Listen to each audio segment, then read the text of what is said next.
پناہ مانگتا ہوں میں اللہ کی شیطان مردود سے۔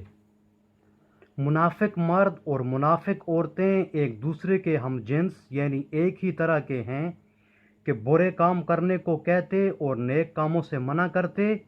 اور خرچ کرنے سے ہاتھ باندھ رکھتے ہیں۔ انہوں نے اللہ کو بلا دیا تو اللہ نے ان کو بلا دیا، بے شک منافق نافرمان ہیں۔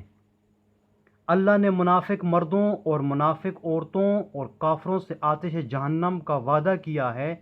جس میں ہمیشہ جلتے رہیں گے، وہی ان کے لائق ہے، اور اللہ نے ان پر لعنت کر دی اور ان کے لیے ہمیشہ کا عذاب تیار ہے۔ تم منافق لوگ ان لوگوں کی طرح ہو جو تم سے پہلے ہو چکے ہیں، وہ تم سے بہت طاقتور اور مال و اولاد میں کہیں زیادہ تھے، تو وہ اپنے حصے سے بہرایاب ہو چکے۔ سو جس طرح تم سے پہلے لوگ اپنے حصے سے فائدہ اٹھا چکے ہیں، اسی طرح تم نے اپنے حصے سے فائدہ اٹھا لیا، اور جس طرح وہ باطل میں ڈوبے رہے اسی طرح تم باطل میں ڈوبے رہے۔ یہ وہ لوگ ہیں جن کے اعمال دنیا اور آخرت میں ضائع ہو گئے اور یہی نقصان اٹھانے والے ہیں۔ کیا ان کو ان لوگوں کے حالات کی خبر نہیں پہنچی جو ان سے پہلے تھے، یعنی نوح اور عاد اور سمود کی قوم اور ابراہیم کی قوم اور مدین والے اور الٹی ہوئی بستیوں والے؟ ان کے پاس پیغمبر نشانیاں لے لے کر آئے، اور اللہ تو ایسا نہ تھا کہ ان پر ظلم کرتا، لیکن وہی اپنے آپ پر ظلم کرتے تھے۔ اور مومن مرد اور مومن عورتیں ایک دوسرے کے دوست ہیں، اچھے کام کرنے کو کہتے اور بری باتوں سے منع کرتے اور نماز پڑھتے اور زکوٰۃ دیتے اور اللہ اور اس کے پیغمبر کی اطاعت کرتے ہیں۔ یہی لوگ جن پر اللہ رحم کرے گا، بے شک اللہ غالب اور حکمت والا ہے۔ اللہ نے مومن مردوں اور مومن عورتوں سے بہشتوں کا وعدہ کیا ہے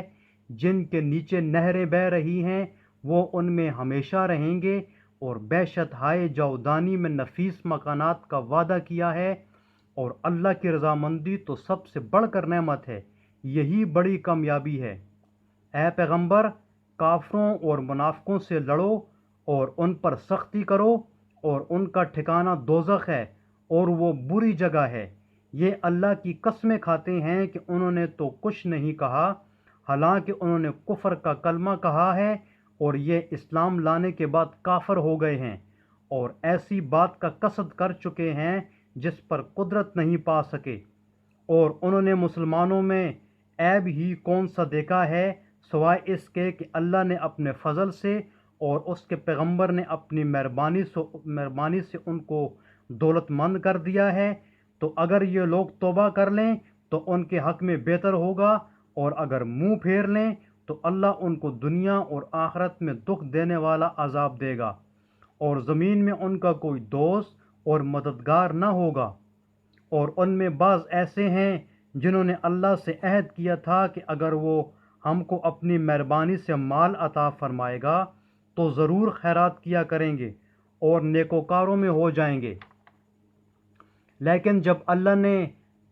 ان کو اپنے فضل سے مال دیا تو اس میں بخل کرنے لگے اور اپنے عہد سے روگردانی کر کے پھر بیٹھے۔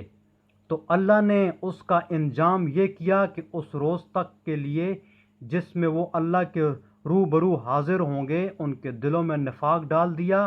اس لیے کہ انہوں نے اللہ سے جو وعدہ کیا تھا اس کے خلاف کیا اور اس کے لیے وہ جھوٹ بولتے تھے۔ کیا ان کو معلوم نہیں کہ اللہ ان کے بھیدوں اور مشوروں تک سے واقف ہے، اور یہ کہ وہ غیب کی باتیں جاننے والا ہے؟ جو ذی استطاعت مسلمان دل کھول کر خیرات کرتے ہیں، اور جو بیچارے غریب ہیں صرف اتنا ہی کما سکتے ہیں جتنی مزدوری کرتے اور تھوڑی سی کمائی میں بھی خرچ کرتے ہیں، ان پر جو منافق طعن کرتے ہیں اور ہنستے ہیں، اللہ ان پر ہنستا ہے اور ان کے لیے تکلیف دینے والا عذاب تیار ہے۔ تم ان کے لیے بخشش مانگو یا نہ مانگو، بات ایک ہے۔ اگر ان کے لیے 70 دفعہ بھی بخشش مانگو گے تو بھی اللہ ان کو نہیں بخشے گا، یہ اس لیے کہ انہوں نے اللہ اور اس کے رسول سے کفر کیا، اور اللہ نافرمان لوگوں کو ہدایت نہیں دیتا۔ جو لوگ غزوہ تبوک میں پیچھے رہ گئے وہ پیغمبر اللہ کی مرضی کے خلاف بیٹھ رہنے سے خوش ہوئے اور اس بات کو ناپسند کیا کہ اللہ کی راہ میں اپنے مال اور جان سے جہاد کریں، اور اوروں سے بھی کہنے لگے کہ گرمی میں مت نکلنا۔ ان سے کہہ دو کہ دوزخ کی آگ اس سے کہیں زیادہ گرم ہے۔ کاش یہ اس بات کو سمجھتے۔ یہ دنیا میں تھوڑا سا ہنس لیں اور آخرت میں ان کو ان کے اعمال کے بدلے جو کرتے رہے ہیں بہت سا رونا ہوگا۔ پھر اگر اللہ تم کو ان میں سے کسی گروہ کی طرف لے جائے اور وہ تم سے نکلنے کی اجازت طلب کریں تو کہہ دینا کہ تم میرے ساتھ ہرگز نہیں نکلو گے اور نہ میرے ساتھ مددگار ہو کر دشمن سے لڑائی کرو گے۔ تم پہلی دفعہ بیٹھ رہنے سے خوش ہوئے تو اب بھی پیچھے رہنے والوں کے ساتھ بیٹھے رہو، اور اے پیغمبر ان میں سے کوئی مر جائے تو کبھی اس کے جنازے میں نماز نہ پڑھنا اور نہ اس کی قبر پر جا کر کھڑے ہونا۔ یہ اللہ اور اس کے رسول کے ساتھ کفر کرتے رہے اور مرے بھی تو نافرمان ہی مرے، اور ان کے مال اور اولاد سے تعجب نہ کرنا۔ ان چیزوں سے اللہ یہ چاہتا ہے کہ ان کو دنیا میں عذاب کرے، اور جب ان کی جان نکلے تو اس وقت بھی یہ کافر ہی ہوں۔ اور جب کوئی صورت نازل ہوتی ہے کہ اللہ پر ایمان لاؤ اور اس کے رسول کے ساتھ ہو کر لڑائی کرو، تو جو ان میں دولت مند ہیں وہ تم سے اجازت طلب کرتے ہیں اور کہتے ہیں کہ ہمیں تو رہنے ہی دیجیے کہ جو لوگ گھروں میں رہیں گے ہم بھی ان کے ساتھ رہیں۔ یہ اس بات سے خوش ہیں کہ عورتوں کے ساتھ جو پیچھے رہ جاتی ہیں گھروں میں بیٹھ رہیں اور ان کے دلوں پر مہر لگا دی گئی ہے، تو یہ سمجھتے ہی نہیں